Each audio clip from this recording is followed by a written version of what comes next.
Hello, good evening, welcome to Novara Live. My name is Bastani, and this evening I have the immense pleasure of being joined by Helena, aka No Justice MTG. How are we doing tonight, Helena? Doing very well today, Aaron. As always, very glad to be joining the show with you today.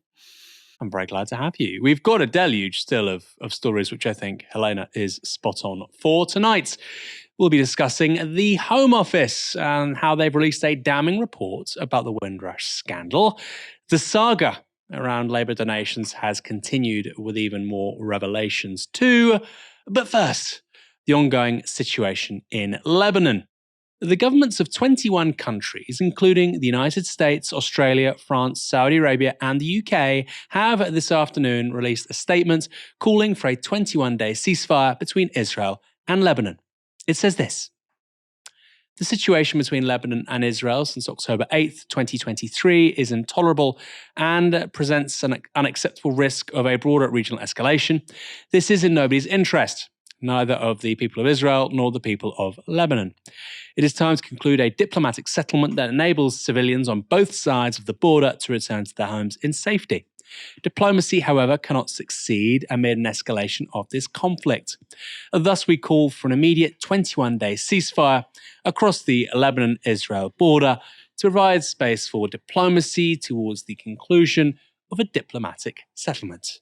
However, Israel has thus far ruled out any kind of ceasefire and is continuing its airstrikes against Hezbollah targets. This afternoon, for the fourth time in a week, smoke was seen billowing from a Beirut apartment block following an Israeli airstrike. The IDF later released a video of the attack, which they said killed the commander of Hezbollah's air unit, Mohammed Hussein Sarour.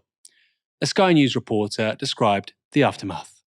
We are in Dahia. It is the area of South Beirut controlled by Hezbollah. There has been another Israeli strike in this neighborhood. I'm going to show you where it's happened. Precision strike on the fourth floor of this building. Going to have to hurry. We've been given a rapid tour of the site by Hezbollah's security people. You can see a precision-guided missile has torn into the building. It's taken out the side of it. You can see there are people up there looking through the rubble.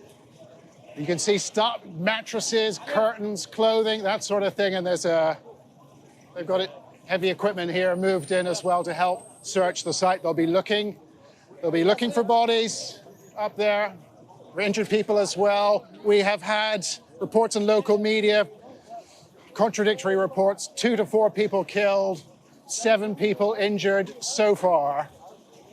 We've heard from the Israelis that they have carried out a strike. This took place about an hour ago, and Israeli military radio reporting that it was an assassination attempt. I think we can assume that that was on a Hezbollah commander. So why have attempts to broker a ceasefire failed so far? The Times of Israel have spoken to what they call a senior Western diplomat, and The Guardian pick up on that reporting with this. Israel and Lebanon privately gave mediators their support for a 21-day ceasefire on the Blue Line before it was announced in a joint statement led by the US and France last night. Prime Minister Benjamin Netanyahu quickly distanced himself from the proposal after it was announced, saying Israel has yet to formally respond and that the IDF would continue striking Hezbollah with full force. The Western diplomat says Netanyahu's conduct is an extension of how he handled the Gaza hostage talks, where he has privately agreed to show flexibility only to make public statements immediately afterward aimed at calming his political base, but that risked thwarting progress. This afternoon, Israel's Foreign Minister Israel Katz said there would be, quote, no ceasefire in the north.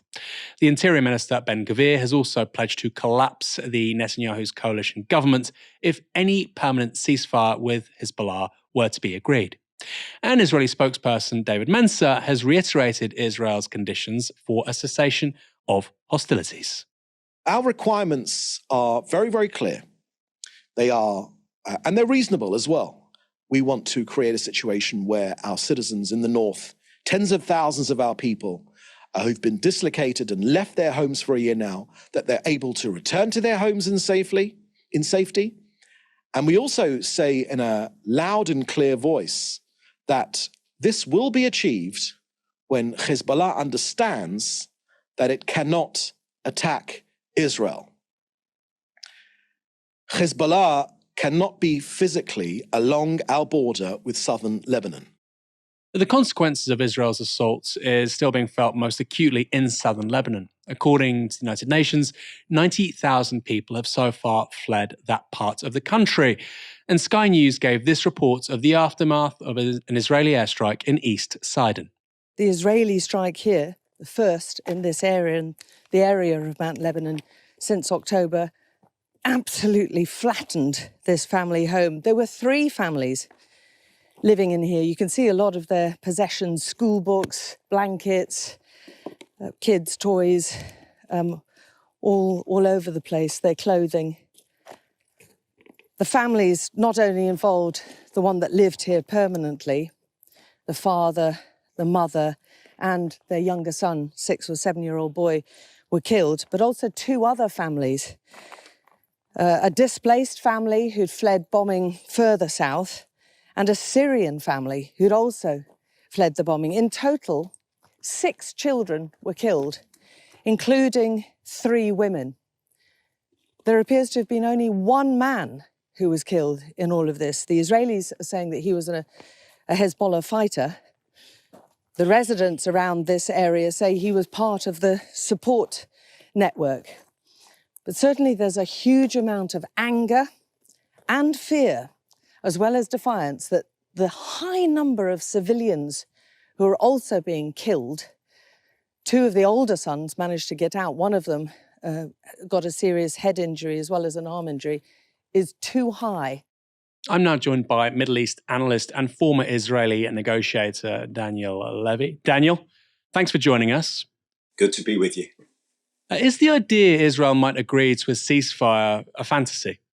Well, I was literally just looking as we were coming on at the briefing given by, they were 2 unnamed officials late last night, senior US officials, to the media. That's available on the White House website. Why am I mentioning that? In that briefing that they gave, this is what the officials said. We're grateful to both the Israelis and Lebanese government in working tirelessly to get to this moment. This is an important breakthrough. We'll let them, the 2 governments, speak to their actions of accepting the deal in the coming hours. So what do we have here? We have the Americans with 11 allies. The Americans going public, actually. This briefing happens. Like I say, you can look it up and you can see what's written there. Apparently, they thought they had the agreement of Israel to this deal. Subsequently, Netanyahu, when leaks came out that perhaps was the case, he reneged, he walked it back. The Americans have not exerted the pressure, and therefore he can get away with that. And so to your question, I actually don't think it was entirely a pipe dream on the Lebanon front. I'm drawing a distinction here, Aaron, from the Gaza front, where I think every time the Americans have told us we're close, it's almost done. I think they have been absolutely lying through their teeth. But on this front, on the Lebanon front, there's a reason, I think, that this was conceivably in the zone of the possible. Why? Because Netanyahu, I think, knows that although Hezbollah has been degraded, it's been infiltrated, it's been degraded, that's true. It has not been incapacitated, and there is a risk on the Israeli home front in terms of the continuation of a Hezbollah capacity to respond, to send missiles over into Israel. They tried to strike the Mossad headquarters just outside Tel Aviv yesterday. And that as that continues, if you go down this dynamic, Netanyahu knows he will be under pressure to do a ground operation in Lebanon. And anyone who knows a little bit of history of Israeli ground operations in Lebanon know these do not end well for the Israeli side. So I think this is politically high risk for Netanyahu. And Netanyahu felt that his political coalition allies could go along with this. In fact, even Ben-Gvir, who people will be familiar with that name by now, even Ben-Gvir said, we will vote against the government if they agree to this 21-day pause, but we will only quit the government if the ceasefire is permanent. Now, ministers have come out and criticized, but he felt that politically he could get away with it, that it was risky. It is risky to escalate this further, and that ideologically, the Israeli focus is on the ethnic cleansing, the displacement of the Palestinians.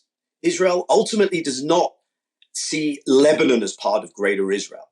It can exist, right, with a Lebanon that is still there. So for all those reasons, this, at least the 21 days, should be doable. I don't think it would then hold. I don't think you can create delinkage from Gaza.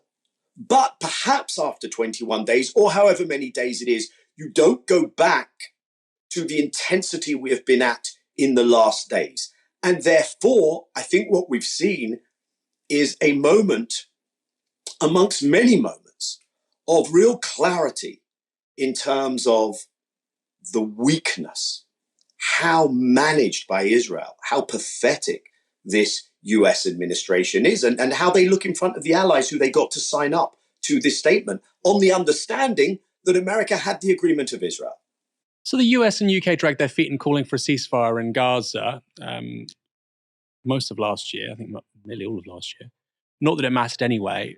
It's been very different, though, now with Lebanon. It's been much quicker to make that demand. What explains the difference there? Well, first of all, can I be blunt and say I don't give a damn if they call for a ceasefire? If they continue to send the arms, if they continue to provide the diplomatic cover, if they continue to lie in public about who is holding up a deal, about what the narratives around this are, then calls for a ceasefire aren't worth an awful lot. But you're right. You're right to point out that there is a very different diplomatic reaction if we just look at that to what happened with Gaza. Yeah, I think in that respect, there are several factors going on. Lebanon is a sovereign state. You have greater access to what's going on in Lebanon. You have Western reporters, I think, who are going to tell us more what's going on in Lebanon.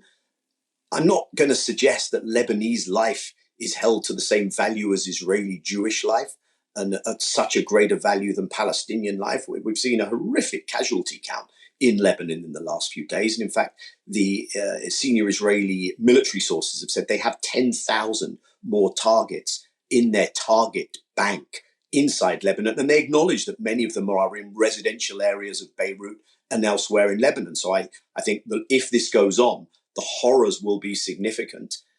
I think they might have learned a lesson. Remember 2006, the last time there was a major escalation, Israel-Lebanon, Israel-Hezbollah. That was when something called the Dahia Doctrine was first applied. Dahia is a neighborhood in Beirut. And the Dahia Doctrine, which is war criminality being pre-broadcast by Israel, is that we will destroy the neighborhood. And I think they've seen what was done in Gaza. They know what Israel is telling us it would do in Lebanon. And that might be part of why they are coming forward in this way. And another reason, of course, which is that the prospect of a much broader regional conflagration, if this happens in Lebanon, becomes so much more real, because the idea, largely proven to be tenable, is that you could kind of isolate the destruction to Palestinians. Yes, the Houthis have weighed in. Occasionally Iraqi militias have weighed in. Hezbollah has weighed in. But this hasn't been at full tilt. And I think the concern here is that if you have this much broader regional conflagration, the levels of destruction and the levels of disruption to other things in the world, including if Iran got directly involved, and then you think about energy and in the lead up to a US election. So all that factors in. And under these circumstances, does Netanyahu finally get what he wants in terms of pulling the US directly into a confrontation with the Iranian-led axis of resistance? And I think if you look at the Americans, if you see how easily they are led by the nose by the Israeli government, given American domestic political equities, I think the administration themselves are worried. And they don't necessarily want this. I think they don't want this. And they are worried that they would be dragged into this because they are unable to stand up and say no to Israel. So I think those help explain maybe this difference in approach. Israel appears to be having enormous success in taking out Hezbollah commanders and senior personnel. You spoke a moment ago about Hezbollah's continued ability to at least project some power, albeit diminished power. But how much will the events of recent days weaken the capacity of Hezbollah to keep fighting? You talked about those rocket attacks, for instance, just outside Tel Aviv. Was that a one-off? Was that the lashing out of a very, very injured creature? Or do you still think that they can project similar capability like that for weeks or even months on end? So first, let me just acknowledge that I think it's hard to know exactly what is going on there, okay? It's not open source. I'm not sure the intel exists.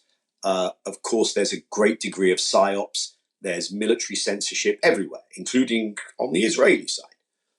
So when Israel makes certain claims about what it has done, one should take those with a degree of skepticism. When Hezbollah makes claims as to its the capacity it retains, likewise. I think what you have is a situation where Hezbollah has been degraded. Okay, first, let's just acknowledge something. Hezbollah has been infiltrated. How much is that due to what it did in Syria? Did it expose too much of its operational modus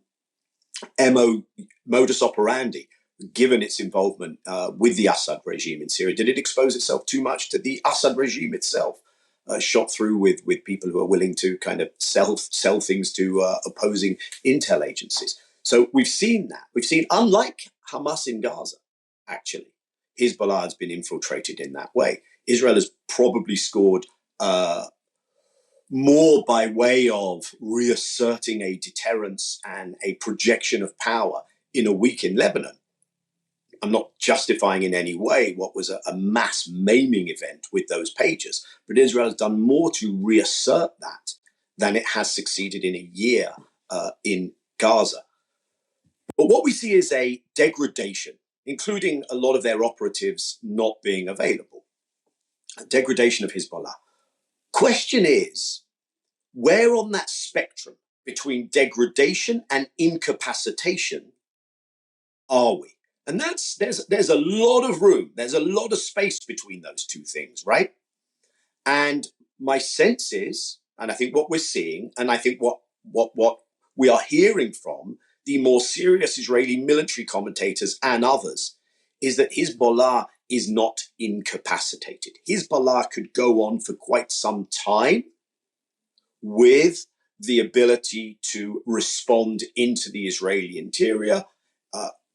As you said, launched one missile towards the Mossad headquarters near Tel Aviv, and it could continue to do that. Israel's northern border has effectively become the town of Haifa.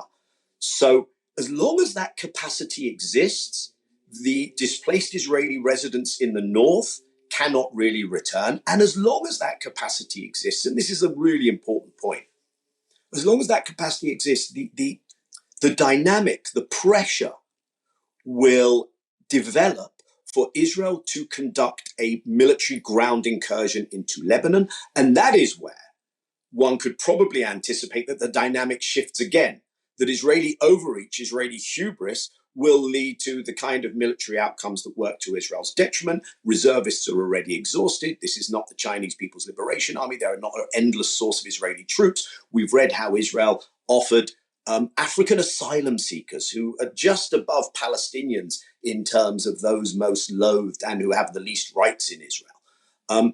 They were offered to perhaps have permanent residency if they would go through short basic training. Haaretz had an expose on this, go through short basic training and be deployed in Gaza.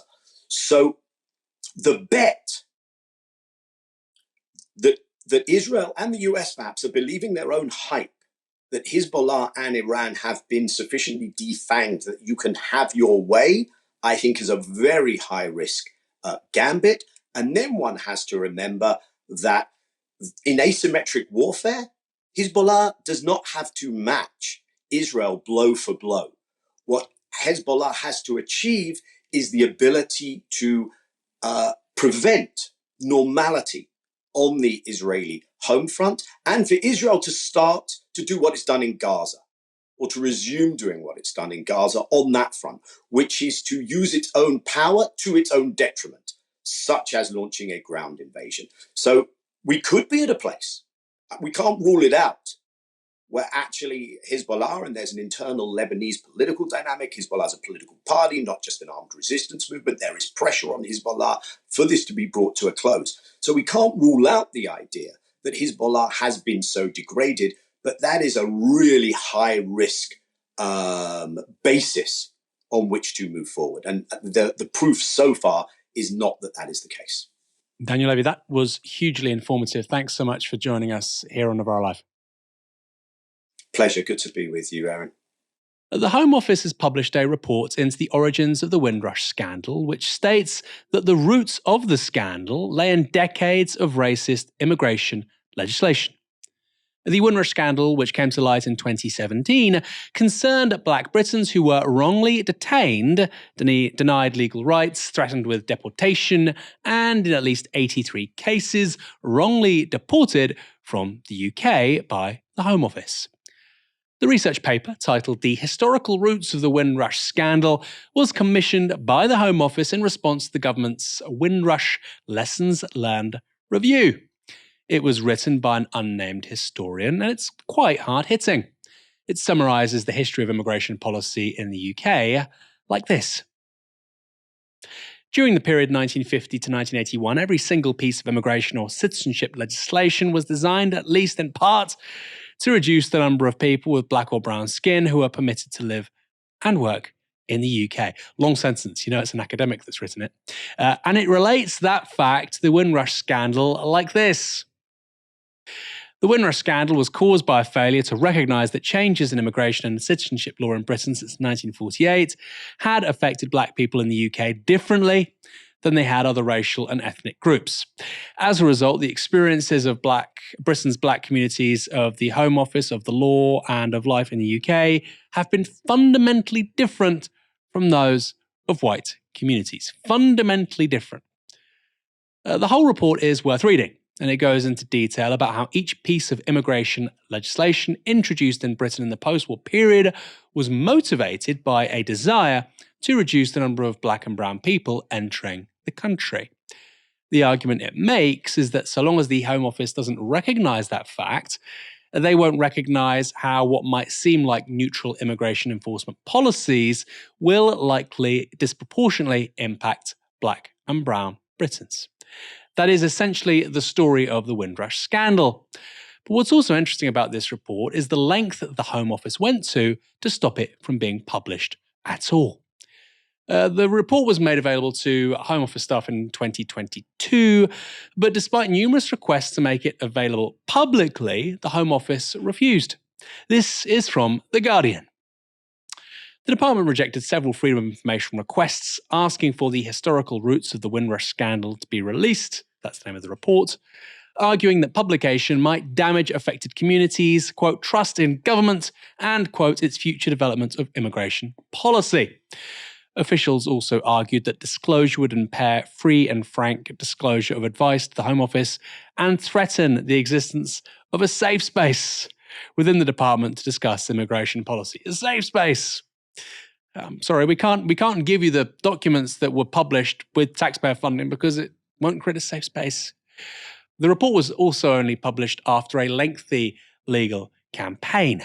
The Guardian newspaper had this. James Coombs, a transparency campaigner and IT worker from a mobile phone company, took the case to the Information Commissioner, arguing that the Home Office was delaying responding because the information was, quote, politically embarrassing, I bet. His request was rejected last year, but he has won an appeal at the General Regulatory Chamber Information Rights Jurisdiction First-Tier Tribunal. Tribunal Judge Chris Hughes rejected the Home Office's arguments, finding that it was, quote, highly improbable that the wider dissemination of the study would impair future provision of advice to the department. As well as quoting Orwell's views on government attempts to control information, he cited philosopher George Santayana's warning that, quote, those who cannot remember the past are condemned to repeat it. When the Home Office fought the release of this report, it was under Tory control. And the Labour government has now welcomed it being made public. Minister for Migration and Citizenship, Seema Malhotra, said this. Earlier this month, the first-tier tribunal ruled that the Home Office commissioned report, The Historical Roots of the Windrush Scandal, must be disclosed in response to a Freedom of Information request. The previous government refused to disclose it, even when challenged through the courts. The Home Secretary and I agree with the court's decision. Helena, what does it tell us about the Home Office that they tried and succeeded for so long to suppress this research? So, in the 1950s and 60s in America, when the civil rights movement was gaining lots of traction politically, there was the Southern strategy at the time, which was there to try and win votes off the back of racist rhetoric. And what this led to is a very famous reference by a political advisor to Ronald Reagan, Lee Atwater, who said that you can't use racial slurs anymore in modern-day America post-civil rights in reference to the Southern strategy. We can still use the same strategy by couching our racism behind creative language and through racist policy with racist outcomes without using the language to ensure people don't realize that's what you're doing. So using terms like forced busing or whatever. And this strategy of employing deliberately racist policy without making it look racist has been symptomatic of American policymakers for a very long time. A very famous case in North Carolina, where they deliberately disenfranchised specifically black voters and deliberately tried to do it. It was this very specifically racist policy done with racist intent. And American conservatives, American right-wingers, they are very, very open about their racism. They'll try and couch it when they talk to the public, but they understand that they're being racist and they will admit that it is in private, at the very least.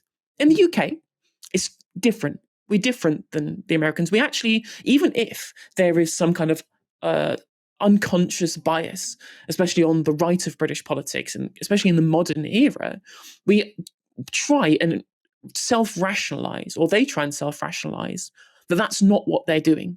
We see ourselves in, especially in comparison to places like America, we see ourselves as the cradle of liberalism, the mother of all parliaments. So any piece of information that might break the public and the international perception of our country as being one where equality under the law is sacrosanct, that can't be done, else it might lead to a lack of trust developing or a lack of support for that basic liberal principle that has continually been undermined. We see this in the way that modern conservative politics in this country, with the modern Conservative Party, they take extra care to try and parade their perception as not being racist or not being the nasty party anymore at the forefront of huge amounts of their politics.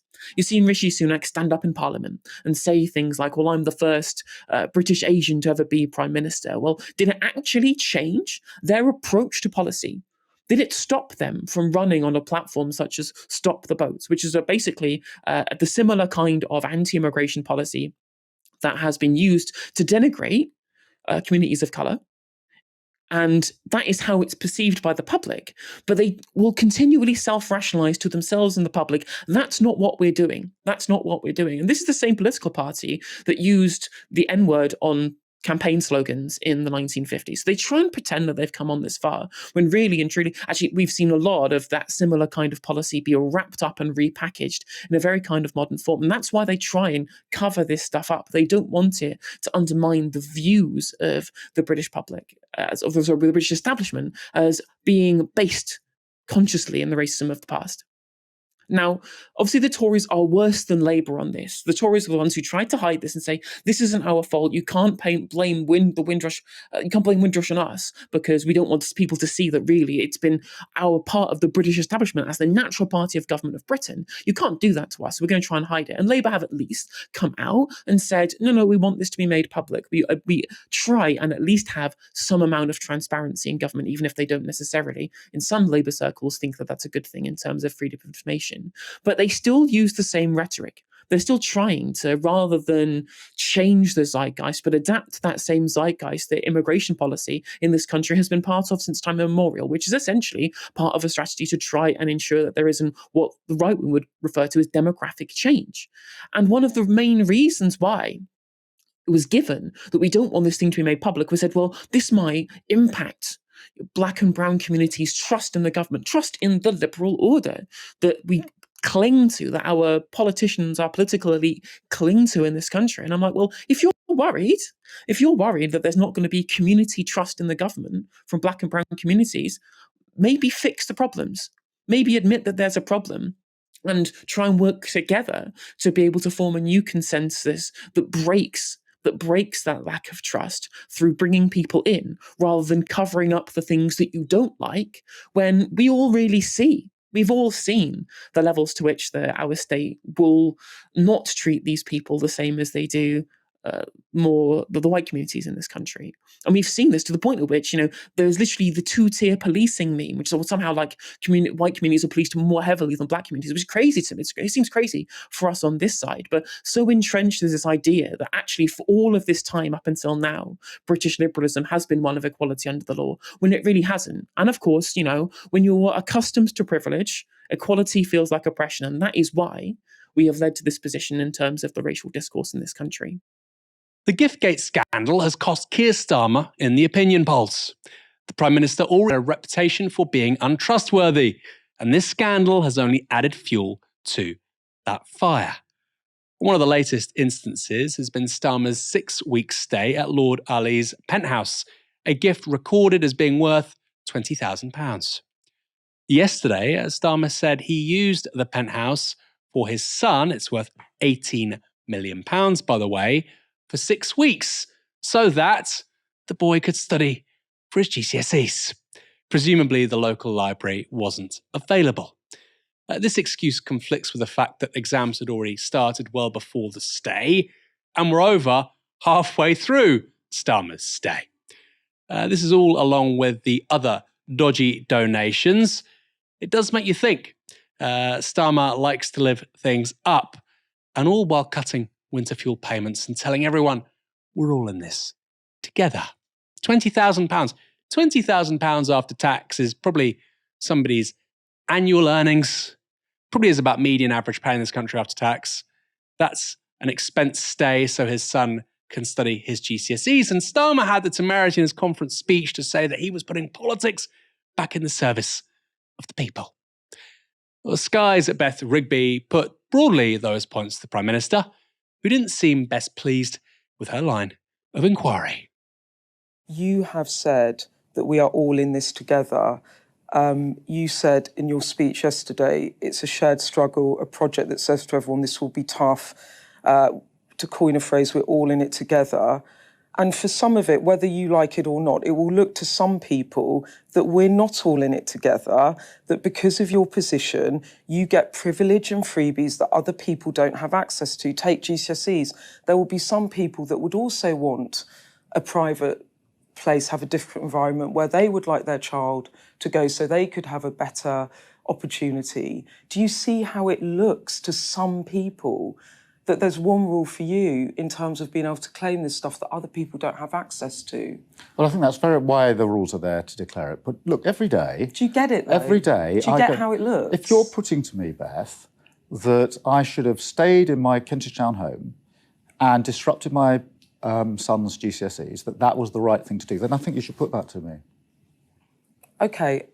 Well, you're saying that you shouldn't have stayed in the home because you wanted to protect your boy. I wanted him to be able to do his GCSEs, and any parent would have made the same decision. I don't wake up every morning thinking about that. I wake up every morning thinking I've got a mandate to change the country. I've got a mandate to improve living standards. I've got a mandate to improve the health service. I'm trying to talk to you about the optics of it, Prime Minister. If I go back to what you claimed in opposition, 4,500 on holiday accommodation, 16,000 on clothing, nearly £3,000 on glasses, over £35,000 in football, concert tickets, rugby, the races, over £17,000. There might be human reasons for it, but do you understand the optics of it when you are the Prime Minister that said you were going to do politics differently? It looks like you're claiming loads of freebies. Well, do you get it, even if you don't agree with it? I've given you my explanation, and I can't improve on that. If people think that my decision to try and protect my son's GCSEs was the wrong one, they're free to do so. There's lots of other things in that, but it's not about your son. If people feel that I should insist on sitting in the stands at Arsenal, notwithstanding the cost to other people. Clothes, the concert tickets, there's other things in that. Well, on the clothes, I mean, look, in the general election campaign, we're busy, and lots of people want to help, and in this particular instance said, well, I can help with sorting out some clothes. In opposition, that's one thing. You know, what I would say now is I won't be doing donations for clothes again. There won't be any declarations like that. But look, I think that's a matter of judgment for individuals. Gear, you're not the RSPCA. You're not Bernardo's. You don't need donations of clothes. He was working as the Director of Public Prosecutions 10 years ago. He was earning £200,000 a year then. Not inflation adjusted.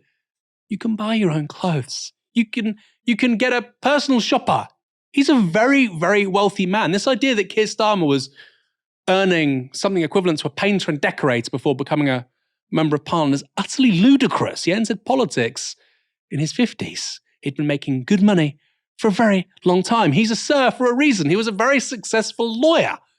But now he has to get freebie glasses and Christian Dior ties. And isn't it funny? Each of those things that were put to him was a different excuse. Oh, my son, security, time. Excuses, Keir. Excuses. And I also have to say, I don't like this using children, instrumentalizing children as some kind of human shield. We saw it with Bridget Phillipson. We saw it with Darren Jones. Well, I took the free tickets for the concert for my children to be happy. As if invoking children all of a sudden means that you can't be held accountable as a politician, taking tens of thousands, in the case of Keir Starmer, tens of thousands of pounds for a benefit. Okay. Oh, well, I put it on record. Now, I'm not suggesting it's a bribe, but you could have something which is effectively a quid pro quo. If you put it on the record, it doesn't matter. I mean, it's put on the record for a reason. We can see what's happening, and we can say it's bad. That's the point. It doesn't automatically mean it's good. I'll get back to that in a moment anyway. In any case, things got spicy after that segment we just saw. Here's what happened next in that interview. And Beth, I might just gently say, Sky invite us to quite a lot of hospitality events. Your summer party is a great party costing thousands of pounds, and you invite me every year. Presumably you want politicians to continue to come. And, you know, part of that is how politics, and that's why the declarations are really important. If you're going to bring me down, I'm bringing you down with me. Seemed to be what Keir Starmer was thinking there. They mentioned that penthouse for the Prime Minister. It turns out that wasn't the only time Starmer used that swanky Covent Garden pad. It's now emerged in 2021, Starmer filmed a Christmas message from that same penthouse, complete with family portraits in the background as if it was his own family home. This was just days after the government announced a COVID lockdown, and Starmer used the message to urge people to work from, you guessed it, home. It appears he wasn't taking his own advice, however. Downing Street have responded by saying that no rules were broken when Starmer used the £18 million Covent Garden apartment to film that message about staying home. Now, maybe some people out there are thinking the many excuses from Starmer are understandable. Then maybe we should just give one of the most dishonest people in British politics the benefit of the doubt. If so, what can't be gotten away from here is that we keep on going back to the same person, Labour peer Lord Ali, or as Michael Walker likes to call him, the Labour Party's sugar daddy. Journalists are continuing to search for the Labour peer's name in the Register of Members' Interests, where donations are officially recorded. And today, the Telegraph have found another whopper. Labour MP took £1.2 million loan from Lord Ali to buy a house for her sister. Now, this concerns Siobhan McDonough. She took out that loan from Lord Ali to buy a house for her terminally ill sister, Margaret McDonough, also a Labour peer and Ali's best friend for 25 years. I believe at one point she was the Labour Party General Secretary. Now, I understand that's quite a sensitive thing, and they may have been good friends, but that's a very large sum of money. From a private benefactor, a donor, to a political figure. Like I say, she was a lord, and of course, Siobhan McDonough is an MP.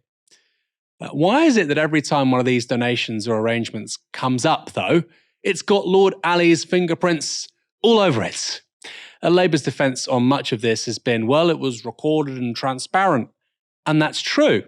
It's not the same as, for example, the Mayor of New York City, who was today indicted on bribery charges for undisclosed gifts and donations. But donations can still be bribes. They can still be a quid pro quo. Because donors don't just give money for nothing. They are often wealthy people for a reason. They know when transactions benefit them.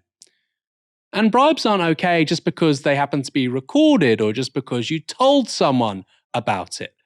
The whole point of the Register of Interests is so that people know about bad donations. It's not a magic document that if you write a questionable donation inside, it suddenly makes it okay. Its function, in fact, is to make sure politicians are at risk of exposing themselves, but Westminster MPs don't seem to get it. Helena, I find this really curious. Lord Ali is a seriously wealthy man with really extensive business interests. He's worth around £200 million. It might be more. He's been a major player in media, clothing, retail.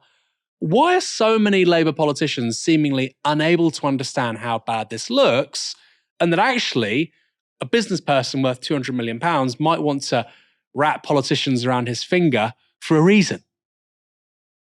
I think they're shocked in the same way as Michael Walker pointed out on a previous show about this issue, that a lot of journalists are probably pretty shocked about this as well. I think a lot of our political and media class just expected that this is the way things went, and were not really prepared for the public's response to this. They weren't prepared for this to really actually properly be part of the public's imagination, to really capture the public's imagination in the way in which we look at our political figures. As Storm actually quite rightly pointed out in that interview with Beth Rigby, well, the journalists all do this too. They're all schmoozing people and having these different events where people meet each other within the halls of the people who broker power in the background in our politics. And so I think hence why you're seeing all these journalists, as you mentioned, just kind of scouring the list of interests, all these stories just kind of flooding the ecosystem almost immediately after that first story really kind of went far more viral than I think a lot of journalists really expected. And so what it's done is it's opened up this can of worms where Beth Rigby has had to kind of say, well, actually, this does look bad, doesn't it? In a way that I don't think many people really were expecting to. And it's probably why this scandal has continued for however many weeks now, in that suddenly we're actually having some scrutiny of what's going on in the background. Now, I've seen, alongside journalists who are there to try and scrutinise the shock at the response and then to try and ramp up the way in which they deal with this kind of almost on the go, trying to get these stories out and find these different interests, a lot of the other reaction that I've seen is from kind of like establishment liberal types, also having shock that these stories are continuing. So there's a quote that I reference quite a lot on my end here, which is where, in the run-up to the election, James O'Brien described Keir Starmer and said, surely nobody thinks this man is a provably morally corrupt serial liar.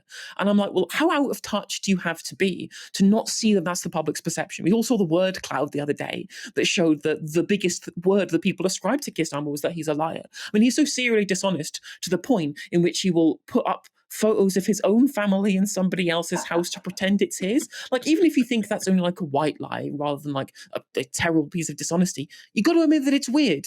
You've got to admit that this stuff is really weird. And this is going on in the background for him to be able to use his rich mate's house to be able to broadcast a Christmas message when people should be working from home. Normal people don't have rich mates. People like Ian Dunn, who said things like, well, this is just the right-wing press trying to undermine this man's integrity. I'm sorry, is Keir Starmer's perceived integrity in the room with us right now? The public clearly do not agree with these people. And a lot of these people, yeah, they also are part of these same circles where they're actually, whereas normal people don't have rich mates, that they're able to hit up for favors when they need them to. These people all do, and they run in the same circles. And so this public perception that normal people feel is very, very easy to be able to grasp. These professionals, these kind of PMC type people who are all very happy about Keir Starmer's time in politics because they only really care about vibes, not content, not what perceived conflict of interest is actually there between the rich people that they also go in the same circles as also does Keir Starmer, and saying, well, this is politics as normal. Like, okay, what's going? What this man is the adult in the room now. Like, no, the public, the normal people on the ground, they are not seeing this the same way, and until they recognise that, these stories will still continue, and these people will still be completely ignorant as to the way in which this really looks to members of the public who know fundamentally that if somebody gives you lots and lots of money and they don't expect something in return immediately, they're going to expect a favour at some point in the future, or at the very least preferential treatment. People do things transactionally, especially in politics, and people on the ground understand this in a way that PMC people really just don't. It's funny, isn't it? Because they'll talk about economics and rational utility maximization, this big idea in economics, and everybody is rational actor trying to maximize their own welfare, and they're trying to rationally maximize their own interests, except if it's people donating to politicians, in which case forget all of that. It's entirely driven by charity and kindness.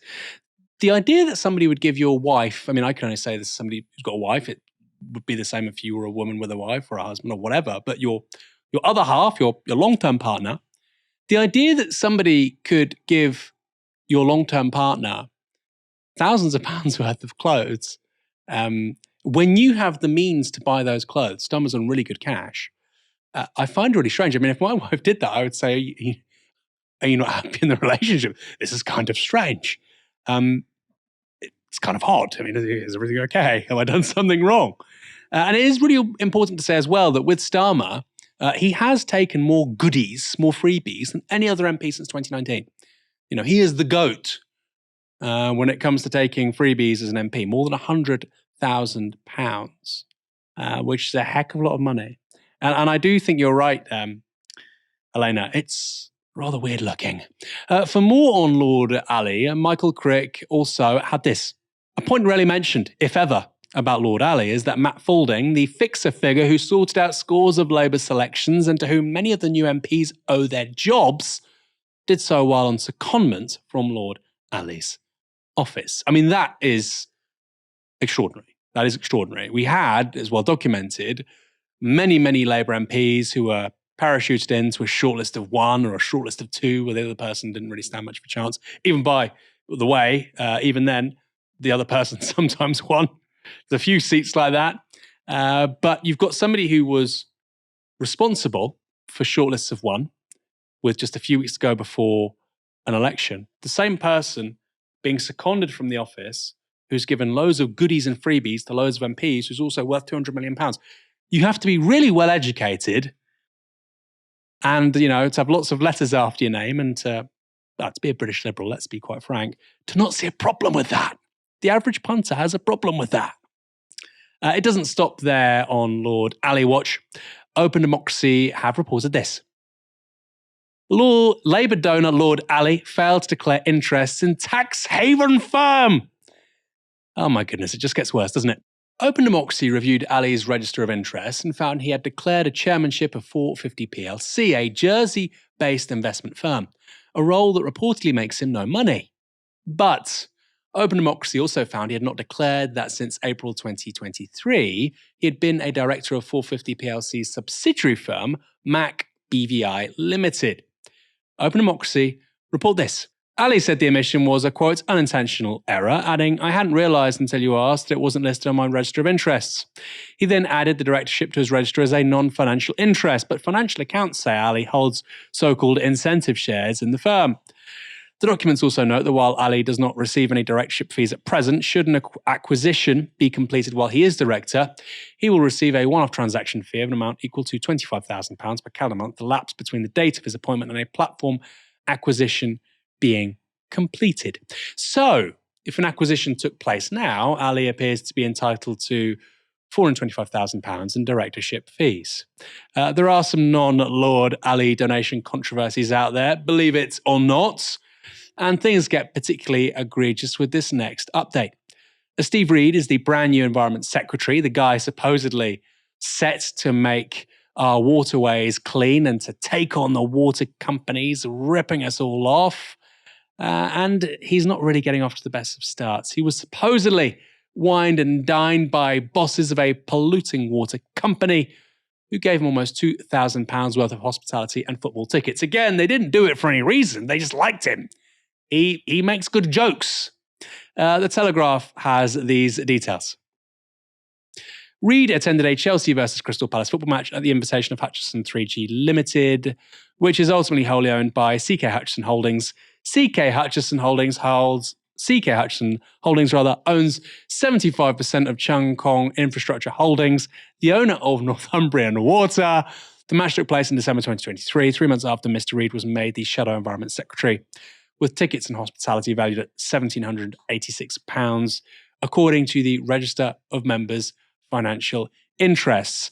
I mean, that's a really interesting paragraph because you can just see how obscure ownership works with regards to infrastructure we all rely on. Helena, I mean, we don't know this, but it seems quite straightforward why they would do that. Are you surprised at Steve Reid going along to watch Chelsea Crystal Palace with them? I mean, so there was a quote that I'll bring up here. Again, this one's from James O'Brien, but I fully agree with it. And it's the idea that all of the politicians are the same. That is something that only benefits unscrupulous politicians. And that is something I wholly agree with. This is absolutely true. There is clearly there's something beneficial to people who are unscrupulous, for everybody to think that all politicians are unscrupulous. And that's true. I think that there is a large amount of unscrupulous politicians, which, as we can see here in terms of the kind of connections that we have, like, it's interesting that there was very little reporting outside of people like us during the election campaign about how many people who had links to lobbyists were being put into positions as members of the PLP, as we'd seen. They had been essentially got access to seats because of fixers making sure that they were put into seats where there was no competition, or even parachuted in, and that got very little scrutiny.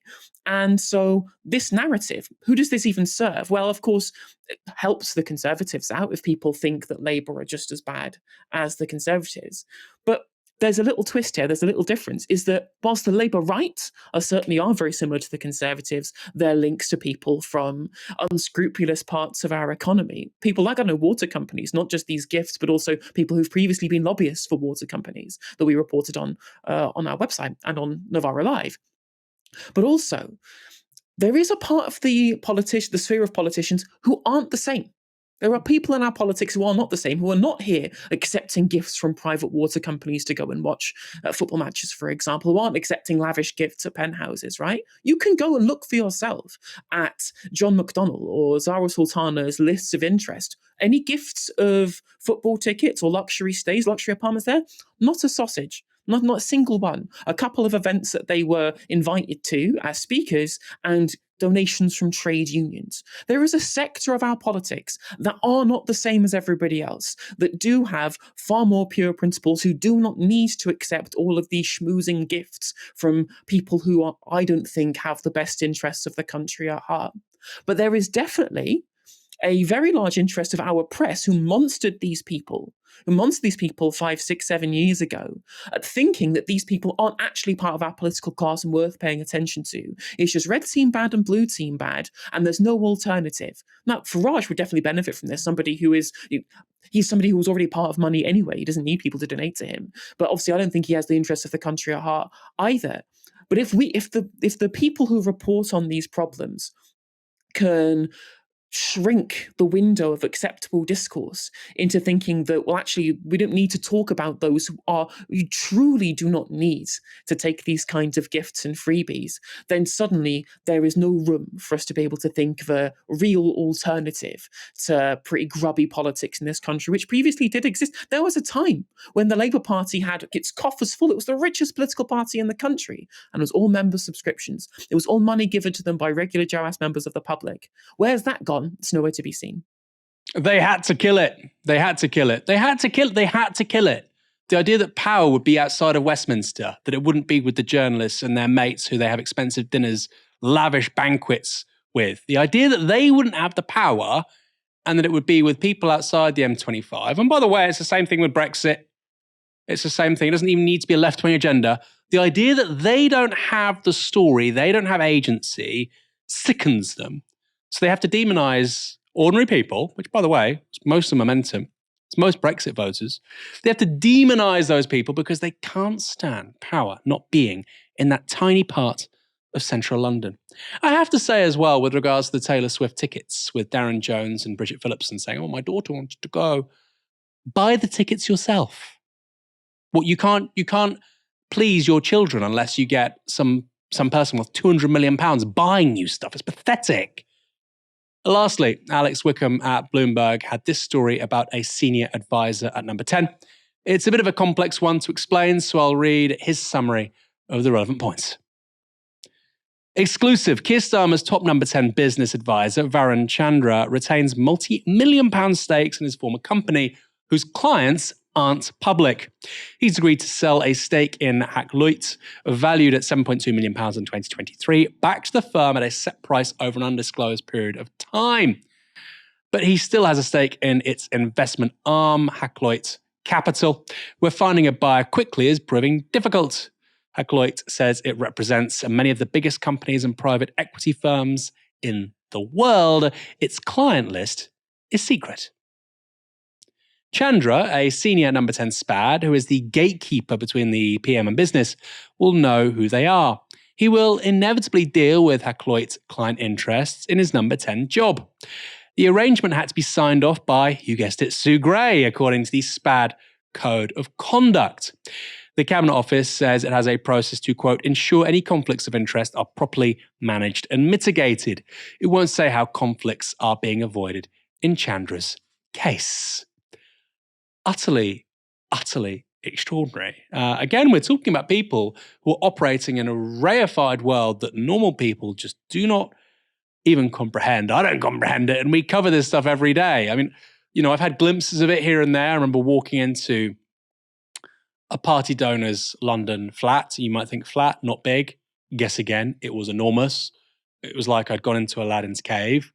These are the people who want to control our country and will not give a grain of power away if it's not forced from them. Wickham also tweeted this in relation.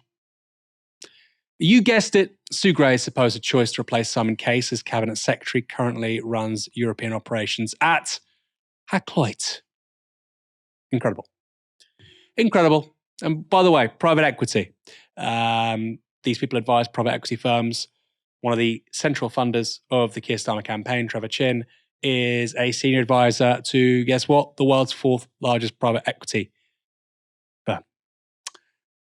These aren't the kinds of people that you would normally say politics should be in service of if you're running the Labour Party, or at least you'd hope not. Before we finish tonight, I want to show you one quick video.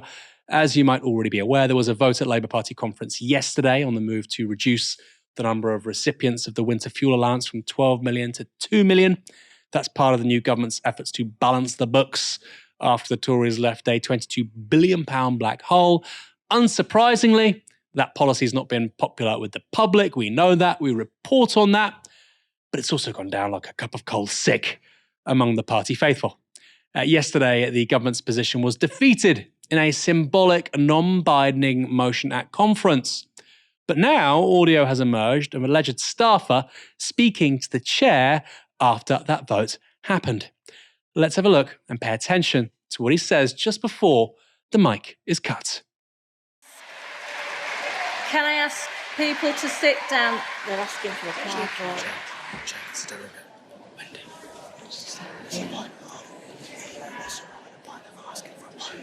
Yeah. It's going to get spanked in the card vote. But what do I do? Just say it wasn't.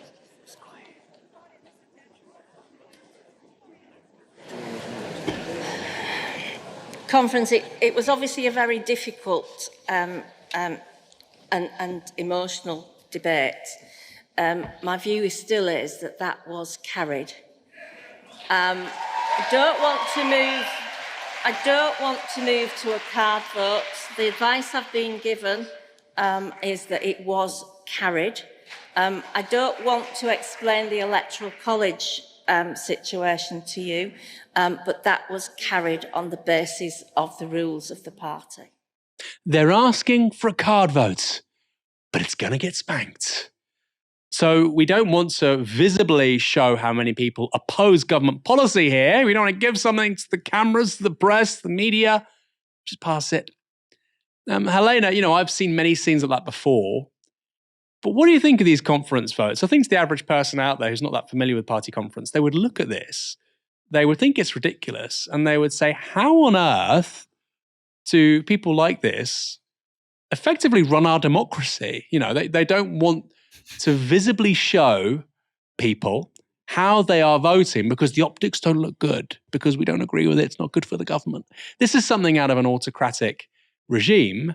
I mean, it was a democratic vote which was passed, not that it's binding in any way, but the mindset with regards to how that's then consumed by the media is really revealing, isn't it? I mean, it just continues essentially what we've been seeing ever since they announced this policy. Amusingly, right before recess, it was all the media talked about for 3 weeks, and the strategic communications blunder that we're now expecting from the Labour Party basically every single day. But what it just shows you the only people who like this policy are people in the Starmer Politburo at the top of the Labour Party. The Labour members hate it, the trade unions hate it, all the opposition parties hate it. Nobody supports this other than Rachel Reeves. And they're trying so desperately to show that not only is it this level to which that they kind of wanted to portray the party as being united post-Corbyn. We've changed the party. We're now the natural party of government. We're here and we're united to be able to deliver our mandate of change. Yet no one's on board with it. Literally no one's on board with it, apart from people who essentially only got into their position by lying and deception. And the main policy that they have used as their stick to beat the Conservatives with, or use to crash the economy, there's this black hole, we have to make this cut, David Cameron style. Everyone hates it. Everyone hates it. And rather than just admit that it's just a bad move, just U-turn and go, nah, let's just say we made an oopsie on that one and turn course and try and make everybody happy. They're digging their feet in like spoiled children, and they can't even let you see how many people within their own ranks dislike it. And what this is insecurity. This is insecurity from people who want everybody to like them, who want to think of themselves as being the representation of the public, and they just aren't in no way, in every way, from the donations to the gifts to the lies, and now to this policy that they want to pass despite the fact that everybody hates it. Yeah, quickly, one of the comments in the chat was saying, who is that man with the glasses? He's probably a party staffer, probably from legal and governance, I wouldn't know, but he will be the person who's imparting advice with regards to what to do from a legal and governance standpoint. And this is a really important point. The power in the Labour Party is with people you've never heard of, whose names aren't really in circulation. It will be with party bureaucrats, organisers, donors, and we've already talked about Matt Folding, his role being, seconded from Lord Ali. So this nexus of donors and bureaucrats and staffers you've never heard of is really revealing. The people that don't matter are the ones often standing for election. Helena, thanks for joining me this evening. It's been an absolute pleasure. People in the chat commenting on my hair. I have just discovered hairspray. It's excellent, highly recommended. It does look great, yeah. I wish I had more hair, but that's sadly one of the downsides of getting older. Thanks everyone for watching tonight. Come back tomorrow for another show from 6 p.m. For now, you've been watching Novara Media. Good night.